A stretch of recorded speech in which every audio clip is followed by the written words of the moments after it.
Hello, everyone. This is Joe Whitcomb with another episode of Reboot Your Relationship, and I hope everyone is staying healthy and safe out there with the coronavirus. And as you know, that's keeping everybody at bay, and we're in quarantine, so this is going to be definitely life-changing for all of us, but also giving us a time to really reevaluate our lives and take a look at our own person and our own relationships, and the task here to really transform and understand how relationships seem to sometimes get into these dances. And so kind of like the Reboot Your Relationship here is we go through different relationship operating systems, right? And when you start a relationship, there's kind of your relationship 1.0. You have your dreams, your wants, your longings, everything's going well together. The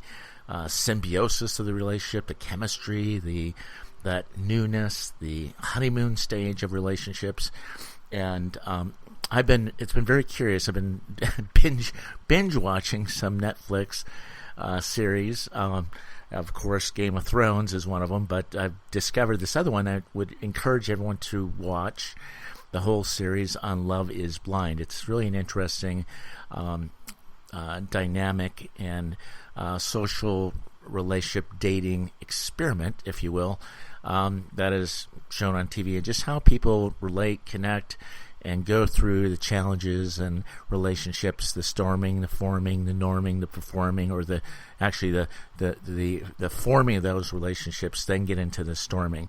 And it's really interesting. And I'm actually going to be doing a series on Love is Blind and Beyond Chemistry upcoming, just to kind of bring some social context into it and something for you to watch and see if you agree or disagree with some of my analysis on that. But as of today, we're going to be following up and circling through and closing the loop on the part 2 here of Fight, Flight, Freeze, and really working with those types of dynamics in relationships and understanding how relationships tend to get caught up in certain vicious cycles, how the brain, the nervous system, all those things, which is one of my passions, dealing with trauma-informed relationship psychotherapy method, which has been one of the things I have been focusing on for the last 20 years, and developing programs to work with couples and people that are going through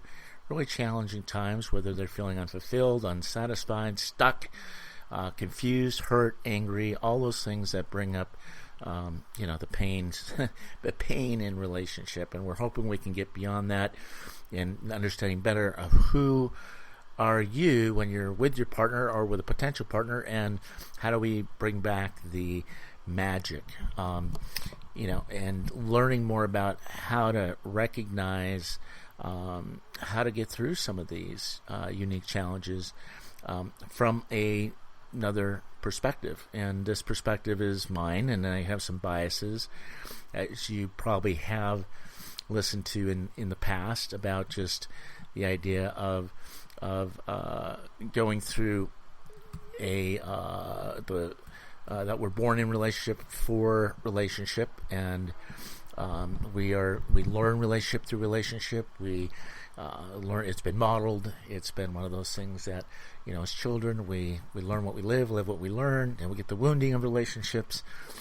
And then all that, whether it's abandonment trauma or other betrayals or abuse, all these traumas that, and again, where the body keeps score. And sometimes it's really hard to understand, how do we get beyond this? And we're going to be talking about a theory, particularly in the brain and the nervous system, and how to transform this and bring in some of that neuroscience. And there's a theory out there on how our vagus nerve works, and we're going to talk about the vagus nerve and this work that a doctor I've been following and getting trained in, by Steve Porges, who has done a lot of work on this fight, flight, freeze that we're going to be discussing today, and the impact of that in your relationship, and how we respond to obstacles, adversity, stress, trauma, and how the very same nerve pathways that support our health can also be recruited for defense and create health problems. So if you've heard of the fight, flight, and freeze, that's all based, again, on the work of Steve Porges, and you have some idea of what I'm talking about. So in today's episode, we're going to not only get a better understanding of how and why the body does what it does, right? We want to understand, also get even more clear on how to come back into balance, into homeostasis, to self-regulate, and so that you can be in a state of healthy responsiveness, playfulness, and curiosity, not getting triggered, and just trying to deal with stuff. So we're just not white-knuckling things. But it's also good to kind of take a step back and look at things from 30,000 feet so we can kind of approach it without the shame, without the judgment, without all that stuff going on that makes it hard for us to kind of begin to view what's going on. So the first thing we want to, for those that may find this a little bit more techie or clinical, I totally get it, but this is also helping you to have a basic understanding of our autonomic nervous system and how that provides insight into why we react the way we do, and why we love, the way we feel, why we respond, why we act, and especially in conflict or crises, and how this developing neurophysiological understanding of our defense systems and our attachment systems get kind of caught up into this, so we can bring ourselves back into a physiological state in which we are available for connection, love, and intimacy, joining in the truth, right? So we're not just here to give you a bunch of neuroscience gobbledygook and mahamba jamba, but it's helpful to begin to know that as humans, we have developed through a lot of time and experience two very different major autonomic defense circuits, and that's really just here for us to really begin to explore ourselves and one another, kind of this co-regulation in the relationship, your stance, your partner's stance, and this dance where we get into these types of really intense experiences, and we're, again, kind of leaving us hurt, confused, angry, disappointed when you get triggered, and you're getting triggered, how to, again, reactivate or activate your ability to self-soothe in those critical moments when we're feeling less grounded or less connected to ourselves. And that's one of the things, is we have to be connected to ourselves so we can connect to our person, our partner, or with anyone. You could be just driving your car down the road and someone pull out in front of you, and that amygdala hijacking, that feeling, that sensation that you get in your body, and you get into that fight, flight, freeze. Well, that's definitely not that we can do something about that. Again, that sympathetic nervous system, the mobilization, that defense system, again, is dependent on activation of our sympathetic nervous system, which is responsible for our fight, flight, freeze, and a response that we all, again, know so well. And if we're going to stop that in the tracks and hit the circuit breaker on that fear cycle, we have to understand what some of these immobilization responses are, or our most, antiquated or ancient, the meaning we share it virtually in every other human being. And that defense system, that of immobilization or shutdown in the face of fear, this physiological state is regulated by the vagus, kind of like pronounced like Las Vegas, but it's VAGUS if you're interested in Googling that and doing some more research on your own. So thank you again just for tuning in for another episode of Reboot Your Relationship. So let's get going. All right.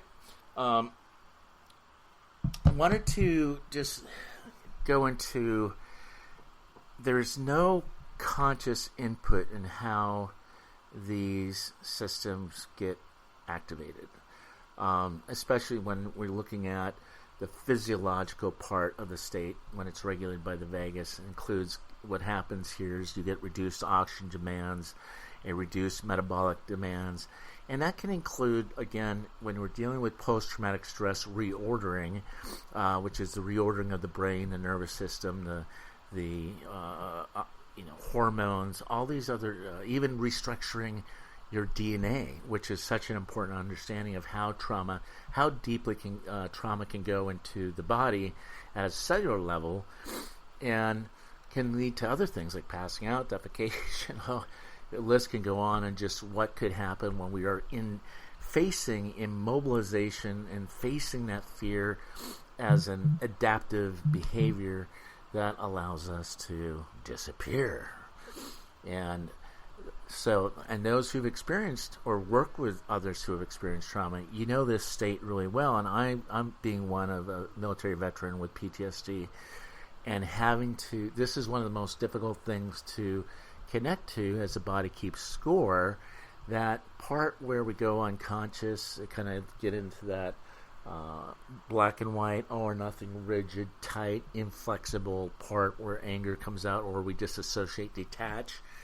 So first, just kind of think of like your nervous system and that alarm that's inside your chest, your body, or wherever you feel that sensation is there to serve you. It's a great servant and a terrible master, but that alarm's there for a good reason. It's there to remind us and bring the wisdom to that. But when we're dealing with trauma, let's say that alarm is there, and so if say someone's trying to break into your house, right? Someone's breaking into your house, they're beating on the door, or someone's breaking into your car, and that alarm does not go off and is not doing what it's supposed to do, danger, danger, danger, and you're detached, disassociating, and you're kind of going through the motions and not realizing what's going on. You may be getting reckless, spiraling out. I think you know what I'm talking about when you get there. That moment where you're triggered in the fight-flight. And we have to really look at what's occurring. Or it's set too low, right? And somebody's driving by, or someone just taps the car or something, and the alarm's always going off. Danger, danger, danger, right? So that part is that, because there's no conscious input in how these systems are getting activated. So to reboot our relationship here from a 1.0 relationship operating system and rewiring our nervous system here, we have to begin looking at all the things that are going on. And again, because these are adaptive and because these are coping strategies, they're very hard to face because they've been there to kind of serve us in a lot of ways. They've been there to keep us safe and secure and protected. Excuse me. Get a little excited. So we're going to look at this concept of consciousness in this particular context, because it can be very damaging, because it suggests there is a degree of volition that can lead people who experience major trauma like rape or threat or force or abandonment or anything else to feel the shame or feel ashamed of how your bodies are reacting. And unfortunately, our culture sometimes asks questions like, why didn't you fight? Or why didn't you leave? And what did you do? How did you contribute to the problem? Or how were you implicated in that? I hear this all the time. I've worked in trauma centers with women who have been raped, and they say, well, why were you wearing this? Or why were you wearing that? This is all re-traumatizing, re-victimizing, and also identifying that the victim is being somehow responsible for the actions of others, and never getting their own emotional experience, or their experience validated, seen, and actually blamed for these incidents, which again re-traumatizes and puts that person back into that fight, flight, freeze, because these questions do not respect the implicit and reflexive activity of the body to defend itself by freezing based on these inherent circuitry and circuits in the body that get into that fight, flight, freeze. And the freeze part is such a big part of understanding when we get caught up how to work through these things. And Steve Porges he termed this neuroreception, created to describe how our body can sense something and react to it without it necessarily entering our conscious awareness. Our nervous system makes decisions based on our biobehavior without any level of real conscious awareness, despite the fact that we are profoundly aware of the impact of our physiology. We're rarely aware of the triggers causing these state shifts. It's all happening, and the body keeps score, because if our body detects risk or danger features in an environment, we may not be aware of the cues, but our body is informing us, and that's what we're going to be talking about a little bit today, because when we do disassociate, the blackout, the tunnel vision, and anyone that has experienced this type of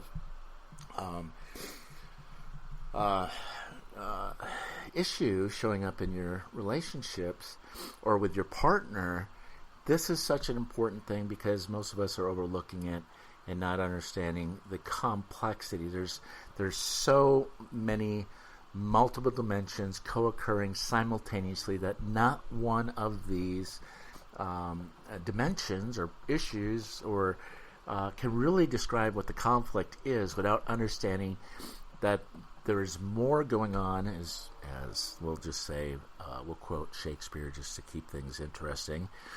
He said, "There's more between heaven and earth than your philosophy, my dear Horatio." So I'm hoping we can get beyond the heaven and earth and get into the more understanding how the vagus nerve, a major component of our parasympathetic nervous system, is a large nerve in our body that originates in our brain stem and goes to nearly every organ in our body. And again, if you're interested in mind-body connection, then you're interested in the vagus nerve. The vagus nerve, again, amazingly, 80% of the fibers of the vagus are used to bring information from the organs to the brain stem. And the other 20% is more about bringing information sent from the brain to the body. So this is a bi-directional flow of that in energy that you're feeling. If you want to call it, energy, whether you want to call it that part of you that is intuitive, or you're scanning the environment around, and your nervous system is in that hypervigilant state. Something's happened, we get triggered, we're looking out, there's a story, we interpret that through our body sensations and translating that through our body sensations. Our body is adding and subtracting meaning to those projections and perceptions, looking for evidence and how that goes on, and a vicious cycle. All that's occurring, yes, in your mind, your brain, but we can't all think it, and also in our body. The body is so important that we have the mind-body connection. So this is helping you understand what the body connection is. So let's say, give you two analogies or metaphors. Metaphors be with you, by the way. Metaphors are powerful, so we can understand again. So let's say that you grew up in the woods and I grew up in the woods. In your woods, you're walking through that forest. You see brown squiggly thing in the grass. You go pick it up, and it's a stick. It's helpful. You're now coding and decoding through your perceptions and through your brain and through your body that brown squiggly things are safe. They're sticks, and it can be useful for climbing and hiking, and as a weapon to protect yourself. Or let's say I'm walking through, same thing. I see brown squiggly thing. I go pick it up, and it's a snake, and it bites me right on the hand. And now my body, my brain, my nervous system, the vagus nervous system, now is sending this other message to the body and coding and decoding all brown squiggly things as snakes. So you and your partner, let's say you and I are walking through the woods again one day, and you and I both see the same brown squiggly thing. Something happens. You don't have any type of reaction to it whatsoever, but I do. I go into that fight, flight, or I freeze, or I run away, or I get scared, something, and it shuts down my ability to do the reality testing and the perspective checking in that snapshot moment, leaving me in that space in my brain and my body. And this is why it's really hard when we're treating trauma that we're looking at that through this lens. That light at the end of the tunnel is not light and love or connection or belonging or something safe.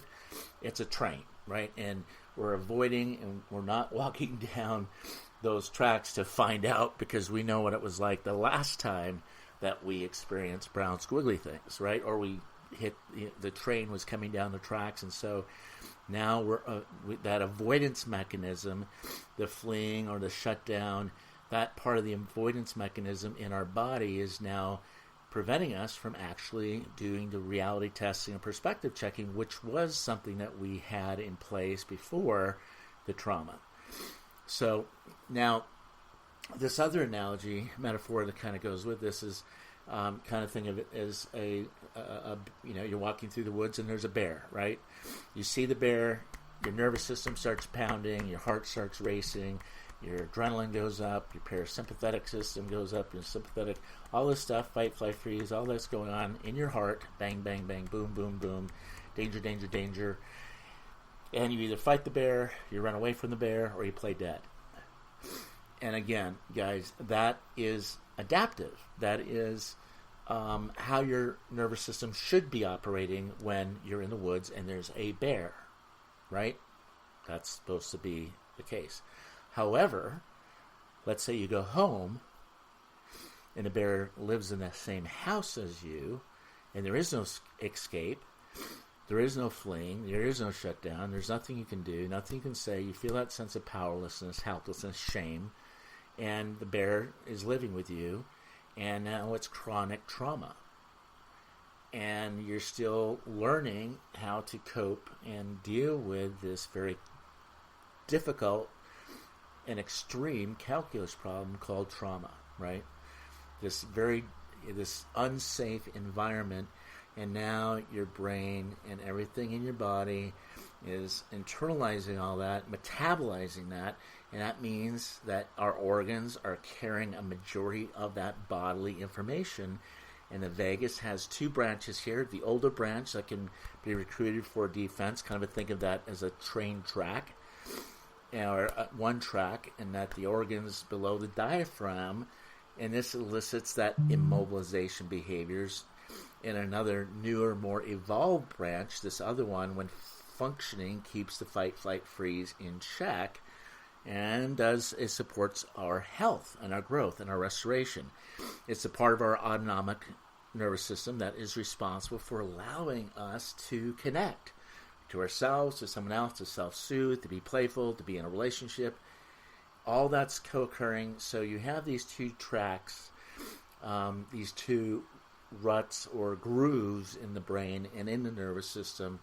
These grooves then, so we have to learn new grooves. A newer vagal circuitry here, this circuitry is linked to the features of the face, the ears, the eyes, the mouth, enabling us to express really our bodily state in our facial expression, in our voice, and to detect the intonation of another person's voice to screen and scan the nervous system in the room for safety and security. And this is a newer system and has myelinated nerves which respond to voice intonation, smiling faces, playfulness, social referencing, reciprocity, or you see that look that seems like danger, the scowl, the glare, all that stuff coming up. And that begins to trigger us, you, me, all of us, into all of this stuff. So we're looking at this hierarchy of defense systems. And we're using our three type of systems here of regulation in a hierarchical pattern, really in an effort to create some safety. And we first use our own most newly developed system and to connect. And when this fails, we go into the sympathetic mobilization of fight or flight. And if this fails, we head into our most ancient defense system of the parasympathetic immobilization, that disassociation and shut down to freeze. And now our entire autonomic nervous system is built to support health, growth, and restoration. So the key way that we ensure that we are using our autonomic nervous system the way it is, the way it's supposed to, is through the vagal brake, right? The nervous system. To put that, when that nervous circuitry gets in there, that we can hit, take a time out, our newly myelinated vagus has the potential to really inhibit defensive structures of the other autonomic nervous system pathways. And this means that when we know how to recruit our vagus and to be our friend and not our enemy, to be our servant, not our master, we can prevent ourselves from being amygdala hijacked by more reactive and destructive patterns of either this full mobilization or immobilization, that fight, flight, freeze, all those things is actually happening inside.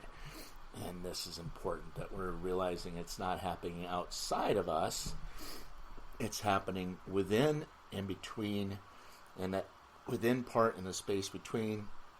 This is where we want to go, because the survival through cooperation, it's these two powerful people here cooperating.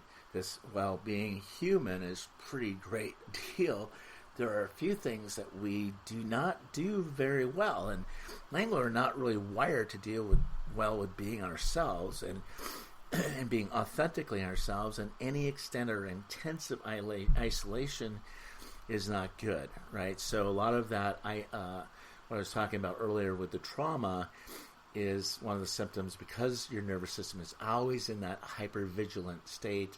A lot of energy is going out. Your cortisol is burning down, your adrenaline, your adrenal fatigue, and wearing out the batteries, your brain, all that stuff, because humans here, we're here to evolve to co-create and co-regulate, meaning that we help each other regulate these states through caregiving and reciprocity, creating new grooves, getting out of those ruts. And it's important that we understand that the survival, we talk a lot of people talk about the theory of Darwin's theory of survival of the fittest, and I believe that's really been long misinterpreted, because what we survive is due to cooperation, and it's not through aggression. It's not through attacking. It's not through that. It's about creating a safe, secure base and partnership cooperation, using those partnerships to, again, co-regulate one another to work through that. And there's a lot of observation that may indicate that our nervous system, our system, and your partner system is being recruited in those moments for defense. Is there reciprocity in facial expressivity, right? Eye gazing, intonation of a voice. Go back and watch this one video I've shown quite a bit about the still face experiment, and really looking at the some of the attunement of a mother and a baby. And when attunement's there, they're turning toward, and there's validation, and there's reciprocity, and the eye gaze, and all that going on in the body. The baby's able to self-soothe and play and create and connect and all that stuff that we all desire. And when the woman goes to stone face or still face, the baby begins to react and respond and protest, and gets into this protest and this bid for connection, this protest for connection, this sense of love and being seen. And then eventually, if that doesn't get resolved through attachment theory, we're looking at the baby or whomever you may have gone through. It goes into kind of the good, the bad. The bad is there is no restoration or reparation back to good, and it goes to the ugly, and kind of leaves us feeling that sense of a powerlessness. So there is no movement or path or practice back to the good, and that's where we can get caught up in some of these again, hardened patterns. You have your soft patterns and hardened patterns, and that becomes a hardened pattern because of the reciprocity. Wow, I can't speak today. But we're scanning and, you get into those fight, flight, freeze, and you get into that dialogue where you're up, you're fighting and escalating, stepping on each other's words, talking over each other, because our culture is so focused on syntax and words that we've forgotten one of the most important ways we detect safety is through prosody, which is the tone and timbre and rhythm in our voice. It can be incredibly helpful to keep this in mind in your relationship, in all your interactions, and this is one of the things in our trauma-informed relationship psychotherapy is understanding that every relationship has some minor, it's all on the spectrum, minor to severe level of arguments and conflict, meaning, people feel some semblance of danger and they get angry or scared. And there's all that lashing out and arguments and complaining, defending, getting criticizing.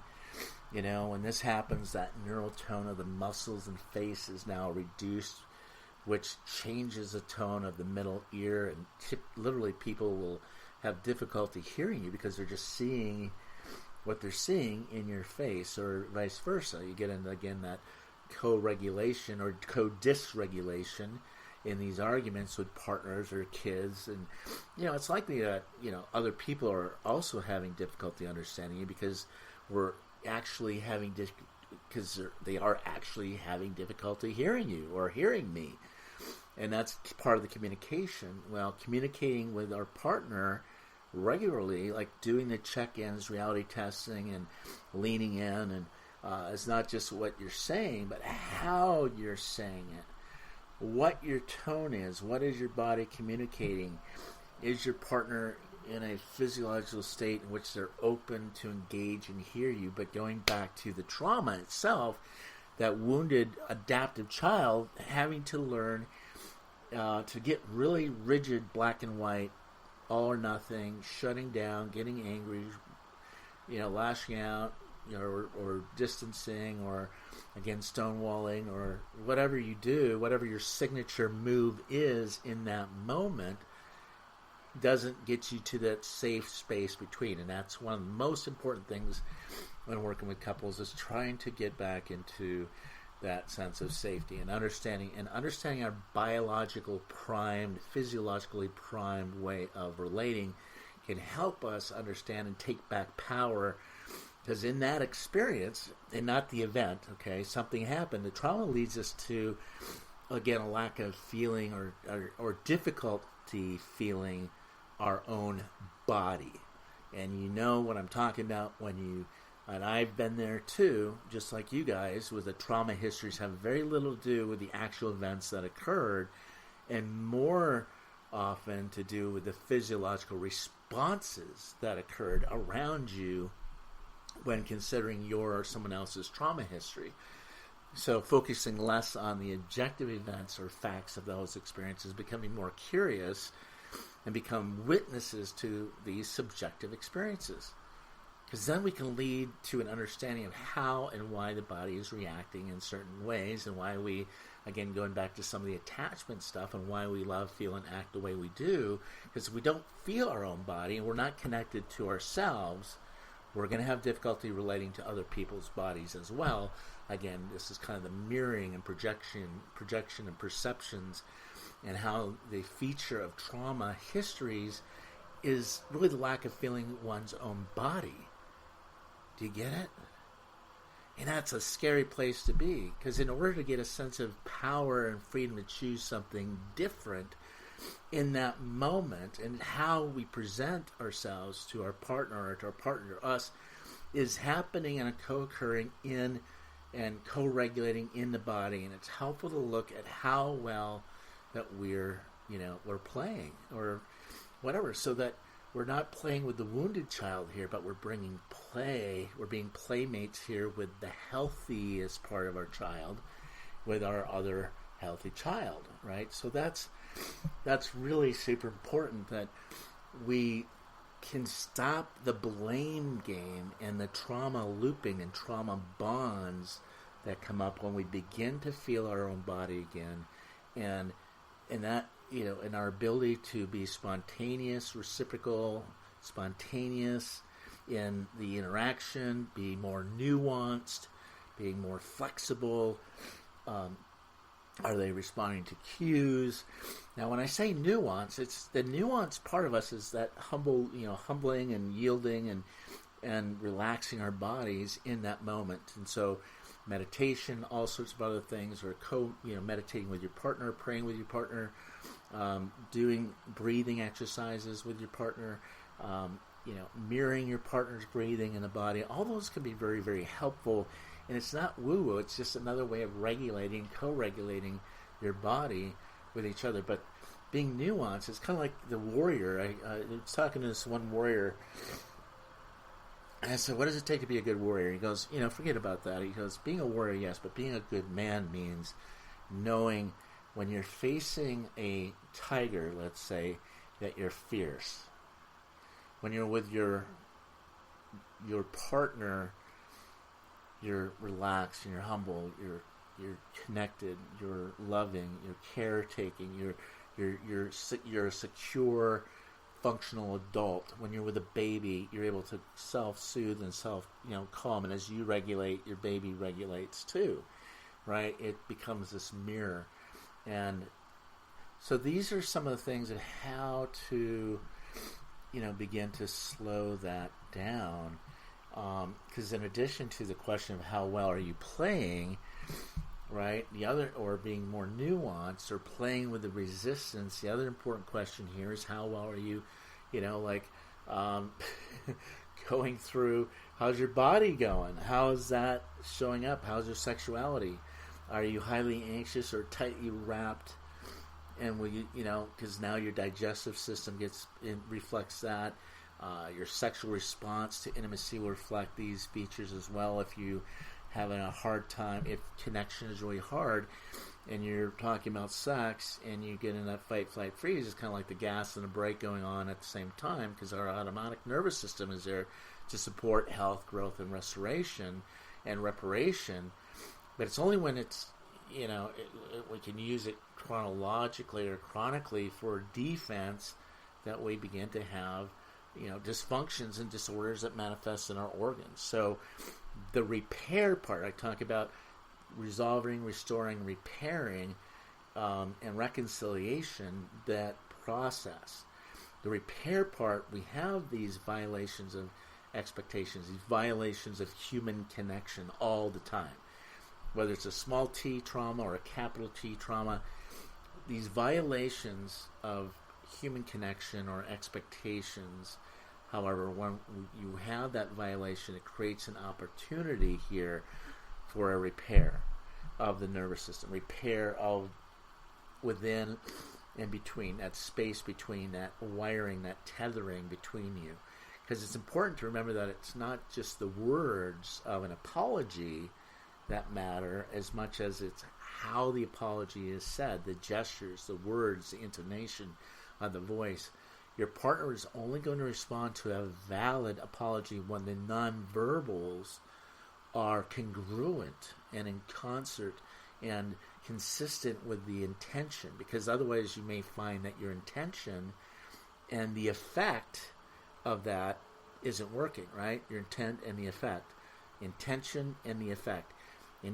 If your intention is one thing and you got coming in with good faith, good will, good heart, good intentions, okay, and your body is going to reflect that too in nonverbal. It's not the words. It's not the words. It's your body. Culturally, and I'm a big guy. I have a forehead. I have to learn to soften my body and to soften my face and understand how the intonation of words and in my relationship shift the attention to how we're interacting and how my body, your body, and my partner's body is responding to these intonations.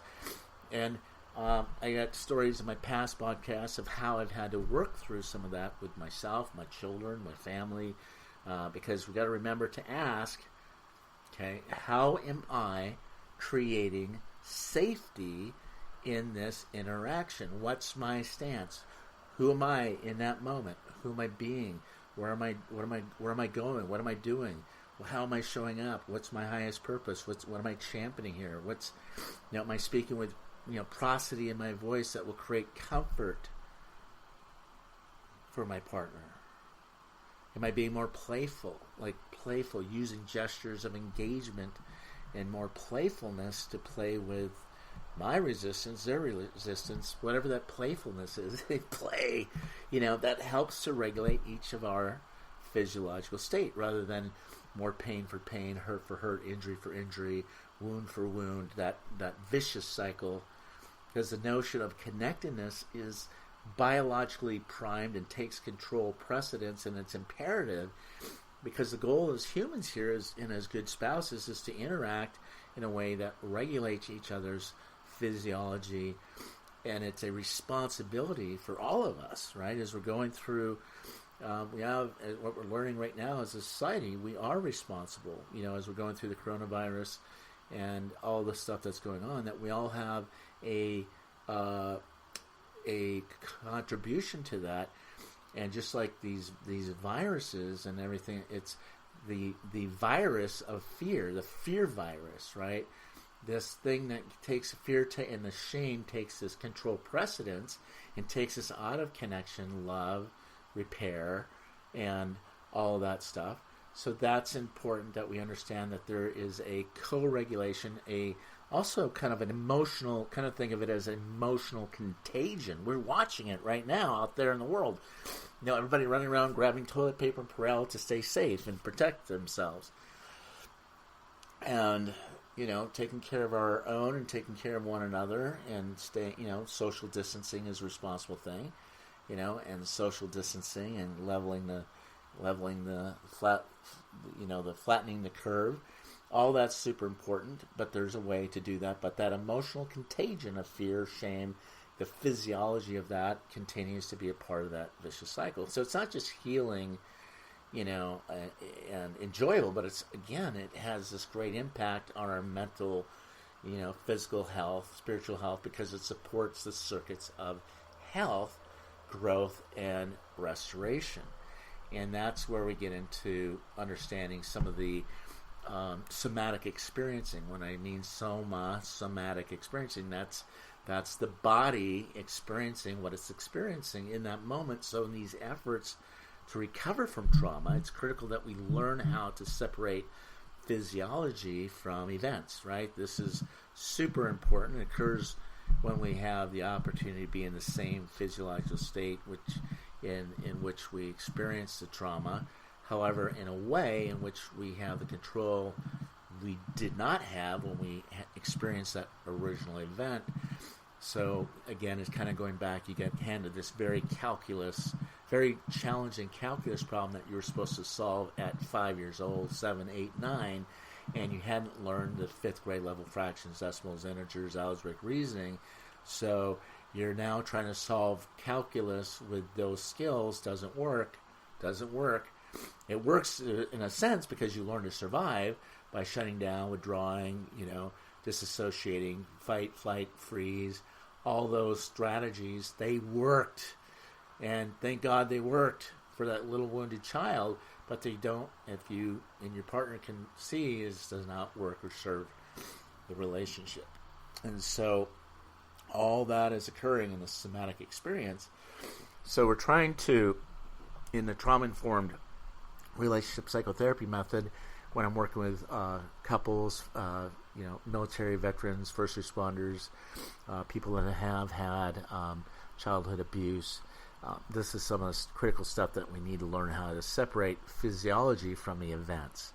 And that occurs when we have an opportunity to be in the same physiological state in which we experience the trauma, which again is kind of where we got wounded, and another reenactment, another dance, so to speak. It's reenacting in that moment, and as a way to, the higher purpose of that is to heal. So we're, again, healed in the context of relationship and trying to get back to that state and understanding how we can control what we could not control from that original event where you couldn't escape, couldn't flee, couldn't run away. You're taking on the shame and the pain, the guilt, all of that happens in that snapshot moment of attachment, injury, and wounding, and to get back to good, right? This is really important part of understanding the original, where the bone's broken, and where it continues to hurt and cause pain, but it's also that hurt leads to more harm, and the pain leads to more suffering, and so we stay stuck in this unconscious way of thinking about it. So we want to make the unconscious conscious, the unspoken spoken, the unknown known, and listen to how you can get through this when you understand. Because it's not going to happen by telling someone not to get upset or not worry about when they are getting triggered. It doesn't work that way, guys. It doesn't work for me. It doesn't work for you. You know that old saying about the, taking a time out, just hold your breath for 10 seconds. That in that moment, all you can do is do what? Say, I'm not going to hold my breath for 10 seconds. You hold your breath until you turn blue. I don't care, because you're triggered. And that's not going to help, because it takes anywhere from 60 minutes to sometimes several hours to kind of work through some of the challenges in that moment. And so we're going to be working on talking about changing your breathing pattern. Have you ever noticed that how when you're upset with your partner, you begin to huff and puff and you get really tight? This is your body physically preparing to mobilize for that fight or to run. And can we change your physiological state towards social re-engagement or engagement through shifting our breathing? Long long exhales. It removes what is called a vagal brake, and it allows us to get more mobilized in an effort to slow things down. Slower is faster. Faster is not faster, guys. Think about how long you've been trying to move fast forward, hit that fast forward button. It's not fast, okay? It's like watching a football game. You do the play-by-play, slow-mo. Do the slow-mo. Slower is not, faster's not faster. You still can't see it. So slower is faster. Bringing it on down. So we're trying to extend that. Singing can be a wonderful way of doing it. Guided meditation, prayer, muscles of, this is, another way to play with the voice is, in your relationship is to improvise songs and use gibberish in moments of tension, or do something to hit that break to help change your intonations and play with the resistance, move the focus away from the meaning of words and towards how the voice can help build repair and closeness. And this has a lot to do, too, with John Gottman's work around the four horsemen of the apocalypse. Again, the complain, defend, or criticism and withdrawing, or it goes up one-ups to, again, escalation, to contempt, and then stonewalling. And so escalation is not co-regulation. It is a form of co-dysregulation in most relationship conflicts, because both of you are feeling like victims. And in order to de-escalate that situation and move in a direction of play and connection and feeling safe, one person must step up and take charge of noticing the pattern and changing the way of the engagement. That's one of the things I talk about in my book, Reboot Your Relationship. It's the power of one. It only takes one person to change the rhythm of the dance. And this is one way that you can do it. And it takes, creating that couple bubble that we talk about all the time, that you come to this so you can soften the approach. Instead of the harsh startups, it's to soften that startup and re-engage. And that means, again, meeting your partner at their level. And then that can happen through touch and gentleness, or, a tender voice, hugging your partner, again, not in an effort to fix your partner or change them, because we're not here to fix or it's doing our part rather than an effort to connect and bring back safety. That's what you do. It's an effort to connect and bring back safety. That's where you have the power and freedom to choose something very different in that moment. So again, being respectful of your physiological state, when you're there, respecting your body's behaviors without judging it, being gentle with yourself, bringing the compassion and the non-judgment, the non-shaming part, right? Dealing with that, because without justifying or making that these personal narratives, because then our bodies are constantly, again, sending us this information about the world, right? And we set up these boundaries, right? Where the boundaries are two sides, right? The boundary of one side, I'm protecting myself and the world, but we got to remember we got to protect the world from us as well, and that's being respectful to these shifts and being present and reacting in ways that, that may feel exaggerated or maladaptive. Also respecting your body, how that body state shifts affects those around you. Okay, knowing that you're going to react to your shifts, whether you intend for that or not. Okay, taking responsibility for your own physiological state is not only about learning how to down-regulate or kind of get back to balance in your system, homeostasis. It's about communicating your state to those around you, right? That takes vulnerability and courage, because we're human. We're not always going to be able to perfectly respond in a situation that triggers us, because again, we're tight, jaws clenched, tight in the fist, our gut, our mind's racing, all these things, and we're amygdala hijacked, and we're spiraling out. But we can learn through this to verbalize what's happening in our bodies to others. If you're angry about something that happened, or feel the signs of being triggered, that's your early response that goes danger, danger, danger. But it has to be the wisdom within you to share this out loud, the emotional intelligence of understanding, because this is going to help your family, you, your partner, be able to take, not just take the visual bodily cues you're sending personally. This will literally save your relationships.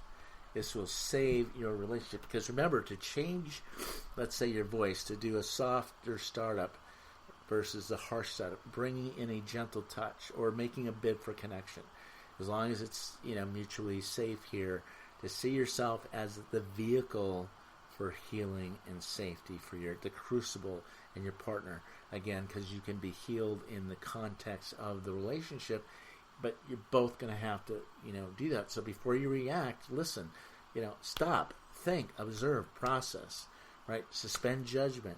Don't use these physiological states you're in as a motivator for behavior.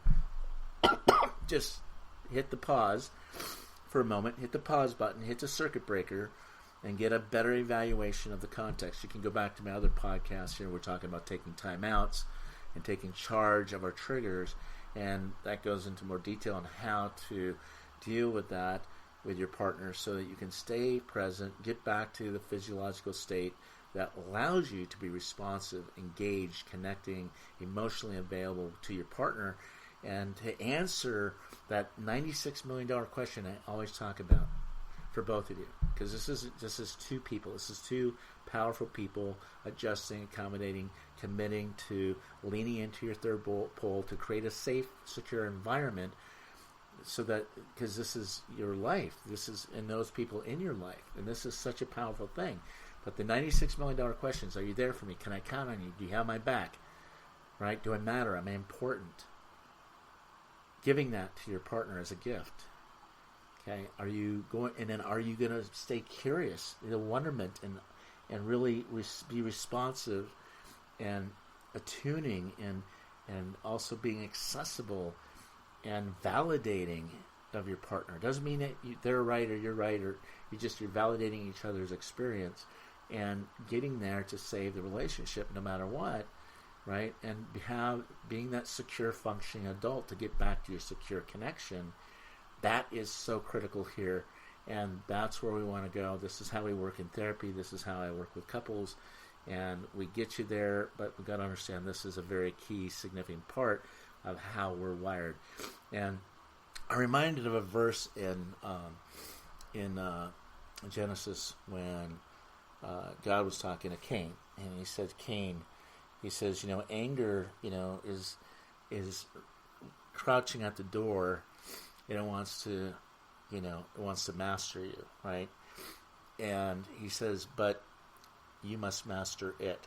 So the thing is, what's really great about the brain and all the stuff that we've been talking about, the brain is plastistic, and it means that it's malleable, it can be shifted, it can be reshaped, rewired, all those things. It does take time, it does take experience, it does take going through about 20, 30 really intense, emotional corrective experiences for you to feel that becoming second nature to you. But once you start realizing that you don't have to respond the same way and that you do have the power and freedom to choose something different, it makes all the difference. All right, guys, thanks so much. It's wonderful, being here, talking with everybody. Stay safe out there. Again, call me directly, 310-560-0726 if you'd like to book with me or try on something new with me. If you've done therapy in the past and you feel like maybe you got to deal with the trauma aspect of your relationship and the trauma looping, the trauma bonding, give me a call. And I have you can go to the link below and book a free 30-minute session, consultation, just to talk about what's going on within and between you and your partner, and see if we can get to break through some of these upper limit barriers to, love, connection, and that sense of deep belonging and significance and healing. All right, guys, big love. Again, this is Joe Whitcomb with Reboot Your Relationship, 310-560-0726. Feel free to find me on Facebook, Joe Whitcomb, or you can go to Reboot Your Relationship. My book's on Amazon. It's one of the Amazon bestsellers a few years back. And so let's talk then. Be well.